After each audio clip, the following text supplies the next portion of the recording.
কি হয়েছে ভাই? তোমার সমস্যা হয়েছে আমি এখানে বসে আছি বলে? আরে না না ভাইয়া, সমস্যা হবে কেন? আসলে আমি বস্তিতে থাকি। তার উপর দেখতেই তো পাচ্ছেন আমার পোশাকে কত ময়লা লেগে আছে। আপনার সাথে টাচ লাগলে আপনার অত দামি পোশাকগুলো নোংরা হয়ে যাবে।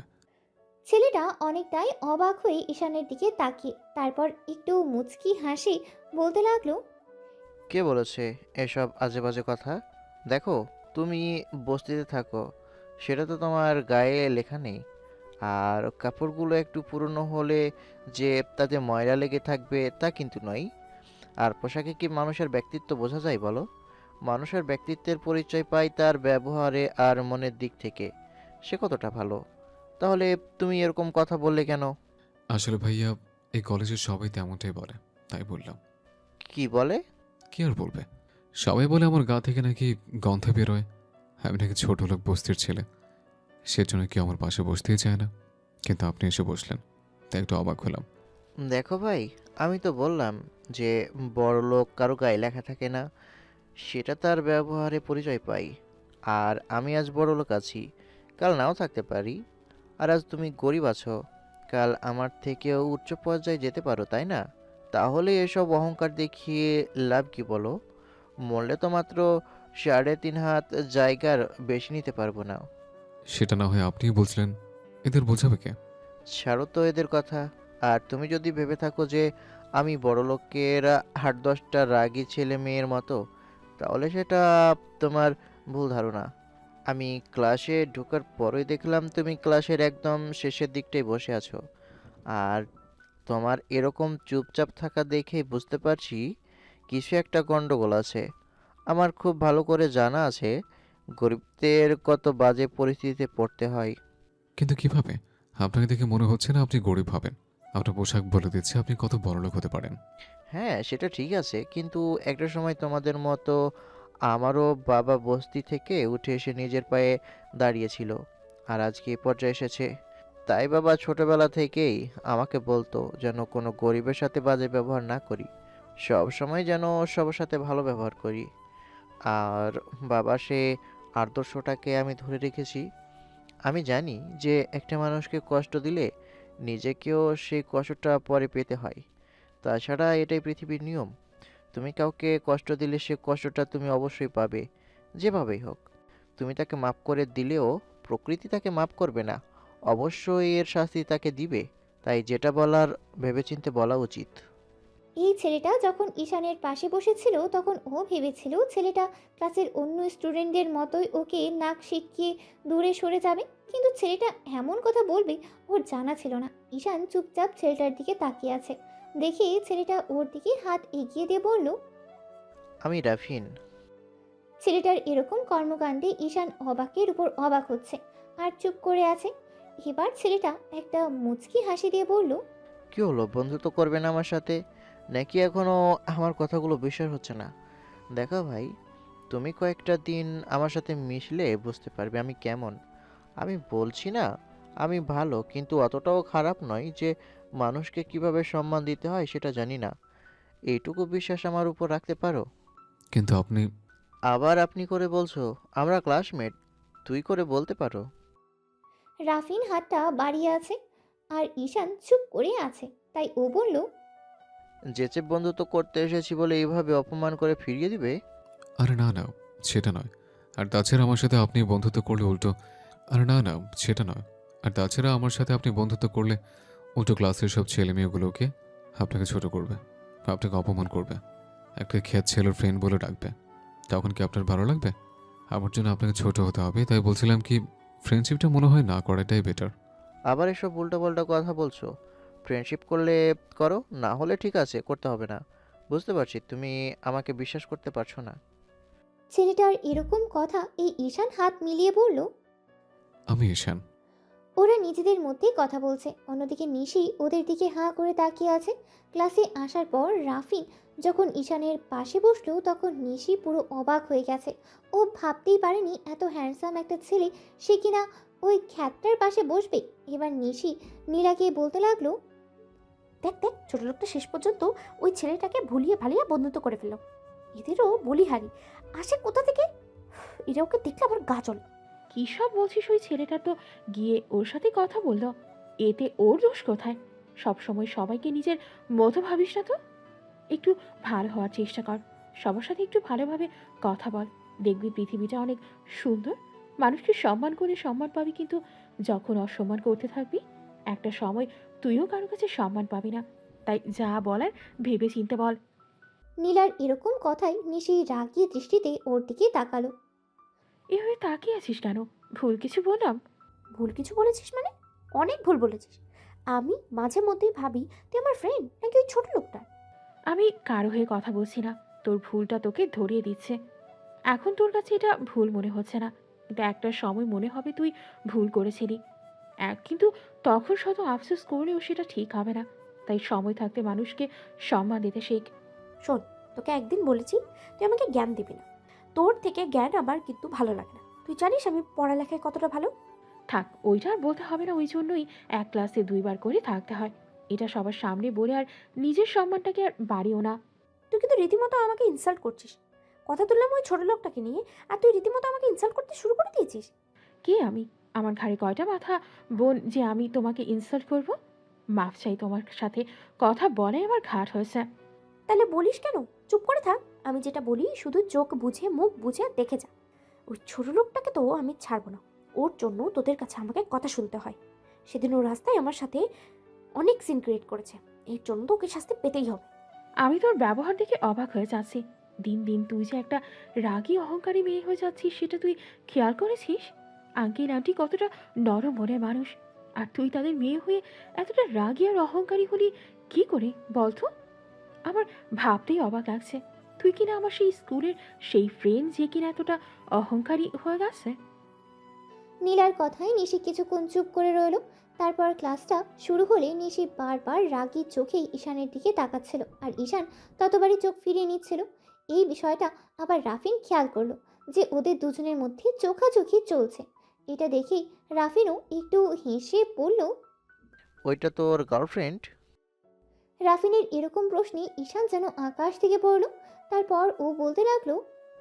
কার কথা বলছিস তুই? কি আবার, ওই যে যে সামনে বসে আছে, ওই সুন্দরী কিউট মেয়েটার কথা বলছি। ওইটা তোর গার্লফ্রেন্ড? রাগ করেছে তোর উপর? তুই কি পাগল নাকি তোর মাথা খারাপ? ও হবে আমার গার্লফ্রেন্ড? সেটা আমার জন্য কল্পনা করা পাপ। কেন কেন এরকম মিথ্যা বলছিস কেন? আর তাছাড়া মেয়েটা তো দেখতে অনেক সুন্দর আছে। হ্যাঁ, ওই মুখটা দেখতে যতটা সুন্দর, তাছাড়া মনটা যে এতটা কুৎসিত সেটা তুই ভাবতেই পারবি না। তুই এমন বলছিস কেন? কারণটা কি সেটা তো বলবি। এত কিউট একটা মেয়ে কিভাবে বলছিস কেন? ঈশান প্রথম দিন থেকে আজ অবধি ওর সাথে নিশির করা বাজে বিহেভিয়ারের কথাগুলো বলল। সব শোনার পর রাফিন কিছুক্ষণ চুপ করে থেকে বলতে লাগলো। এই ব্যাপারে এই জন্য তখন ওইভাবে কথা বলছিলি, কিন্তু মেয়েটাকে দেখতে তো হেব্বি কিউট। প্রেম করার ইচ্ছা থাকলে প্রপোজ করে ফেল। কে আমি? না ভাই, আমারও তো সুন্দরী মেয়ে দরকার নাই। একটা নরম স্বভাবের মেয়ে যে কিনা সবার ভালোটা বুঝবে আর সবার সাথে ভালো ব্যবহার করবে, তেমন কেউ হলেই চলবে। তাহলে তুই ওর পাশে যে মেয়েটা আছে না, ওই কেমন জানো, একটু গোলুমোলো টাইপের, ওই মেয়েটার উপর চান্স নিয়ে দেখতে পারিস। ওই মেয়েটাও কিন্তু খুব সুন্দর দেখতে। তার উপর আমি যত দূর পর্যন্ত জানি, ওর বান্ধবী নিশি নামের মেয়েটার মধ্যে যত অহংকার আছে, ওর মধ্যে তার অর্ধেকটাও নেই। রাফিন বেশ কিছুক্ষণ নীলার দিকে পর্যবেক্ষণ করে দেখলো মেয়েটাকে দেখতে শুনতে বেশ ভালো, কেমন যেন নম্র স্বভাবের, আর বেশ গুছিয়ে আস্তে আস্তেই কথা বলে। তাই? আচ্ছা ঠিক আছে, কয়েকটা দিন দেখি। একদিনে তো এইসব আর কিছু বোঝা যায় না। তুই যখন বললি বিষয়টা নিয়ে ভেবে দেখি। কেন, তোর গার্লফ্রেন্ড নেই? আরে না, আজ অব্দি তো ছিল না। কি বলিস? তোর মতো একটা কিউট, তার উপর এত বড় লোকের ছেলে গার্লফ্রেন্ড নেই? সেটা বললে বিশ্বাস করবো? কি আর বলবো, দুঃখের কথা বল। কষ্ট তো ওখানেই লাগে যখন কাউকে বিশ্বাস করাতে পারি না যে আমার গার্লফ্রেন্ড নেই। কিন্তু নেই কেন সেটা তো বলবি। তুই চাইলে তো যে কোনো মেয়েকে তোর পেছনে ঘোরাতে পারিস। শেষ পর্যন্ত তোরা আমাকে বড় ভাতারি বলে মনে হলো। আরে বাবা, আরে বাবা, তা কেন মনে হবে? কিন্তু তেমনটা মনে হলো। এখন বল, কেন নেই? আসলে সব সময় পড়ালেখা নিয়ে ব্যস্ত থাকতাম, তার উপর বন্ধুদের সাথে এদিকে ওদিকে এই আড্ডা দিয়েই বেরিয়েছি। তাই গার্লফ্রেন্ডকে প্যারা মনে করে কাউকে নিয়ে ভাবিনি। স্কুলের কয়েকটা ফ্রেন্ড আমাকে প্রপোজ করেছিল, কিন্তু তখন তো প্রেম ভালোবাসা বুঝতাম না, তাই আর ওদের প্রপোজালটা অ্যাকসেপ্ট করিনি। তাহলে এখন তো করে দিতে পারিস। সে পরে দেখা যাবে, এখন চল বাইরে থেকে ঘুরে আসি। না ভাই, বাড়ি যাব না, তুই যা। কেন ভয় পাচ্ছিস? এই নিশিত তোর সাথে ঝামেলা করবে। ঠিকই ধরেছিস, ওর কাজই হচ্ছে আমার সাথে ঝামেলা করা, নাহলে ওর পেটের ভাত হজমে হয় না কখনো। আরে আই তো, কিচ্ছু হবে না, আমি আছি না। এখন থেকে আমি ওকে বোঝাবো আমার বন্ধুর সাথে ঝামেলা করলে কি কি সমস্যা হতে পারে। রাফিন জোর করে ঈশানকে ক্লাসের বাইরে নিয়ে গেল। তখন নিশিও সোনিয়ার সাথে বেরিয়ে গেল। ওরা দুজন হাঁটছিল, তারপর খেয়াল করলো ঈশান ক্যাম্পাস দিয়ে হাঁটছে। তখন নিশি আর ওর ফ্রেন্ড ওদের দিকে যেতে লাগলো। রাফিন আর ঈশান কথা বলছে আর এগোচ্ছে, তাই সামনে খেয়াল করেনি।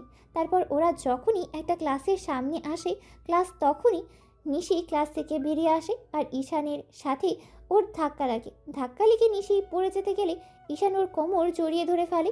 ঈশান নিশির দিকে তাকিয়ে রইল আর ওর কোমরে হাত যেতেই ও বলতে লাগলো, ছোট লোকের বাচ্চা, তোর কত বড় সাহস তুই আমার কোমরে হাত দিস, আমার গায়ে টাচ করিস? দাঁড়া, আজকে তো হচ্ছে। আমার কি দোষ? তুমি তো ইচ্ছে করে আমাকে ধাক্কা দিচ্ছিলে আর পড়ে যাচ্ছিলে, তাই ধরলাম। কে বলেছে তোকে আমার গায়ে টাচ করতে? দাঁড়া, তোর হচ্ছে আজকে। আরে বাবা, ওর যখন এতই সমস্যা হচ্ছে তাহলে ছেড়ে দে না ভাই, শুধু শুধু এরকম ঝামেলা করছিস কেন? রাফিন কথাটা বলার সাথে সাথে ঈশান নিশিকে ছেড়ে দিল আর ওই ধপ করে ফ্লোরে পড়ে গেল। তখন রাফিন অট্ট হাসিতেই ফেটে পড়ল। ঈশানের এরকম কর্মকাণ্ডে নিশি রেগে আগুন হয়ে গেল আর বলতে লাগলো, কুত্তার বাচ্চা, তোর কত বড় সাহস তুই আমাকে ফেলে দিস? আজকে তো তোকে, তুই তো শেষ। তোর সাহস হয় কি করে তুই আমাকে ফেলে দিস? দাঁড়া, এর জন্য তোর খবর করে ছাড়বো আমি। কি মুশকিল, তুমি তো বললে তোমাকে ছেড়ে দিতে, আমি কিচ্ছু করে ফেলেছি নাকি? আমি ছেড়ে দিতে বলেছি তাই বলে ফেলে দিতে বলিনি। এর জন্য তোকে অনেক বড় শাস্তি পেতে হবে। তুই সারা জীবন ধরে পস্তাবি। তুই জানিস না এই নিশিকে? কি আর হবে, বড়লোক বাবার বিগড়ে যে একটা মেয়ে, যেখানে সবসময় গরিবদের মাথা খাওয়ার জন্য উঠে পড়ে লেগে থাকে। ছোট লোকের বাচ্চা, তোর কত বড় সাহস তুই আমাকে এইসব কথা বলিস? এর জন্যই তো তোকে আমি শেষ করে ফেলবো। তখন তুই বুঝতে পারবি এই নিশি কি করতে পারে। তোমার যা করার করে নিও তো, তোমরা সব আজগুবি কথা শোনার সময় নেই আমার। ইচ্ছে করে ঝামেলা জড়াতে আসবে আর নিজেই বিপদে পড়ে দোষটা আমার উপর দেবে। তোমার যা করার করে নিও।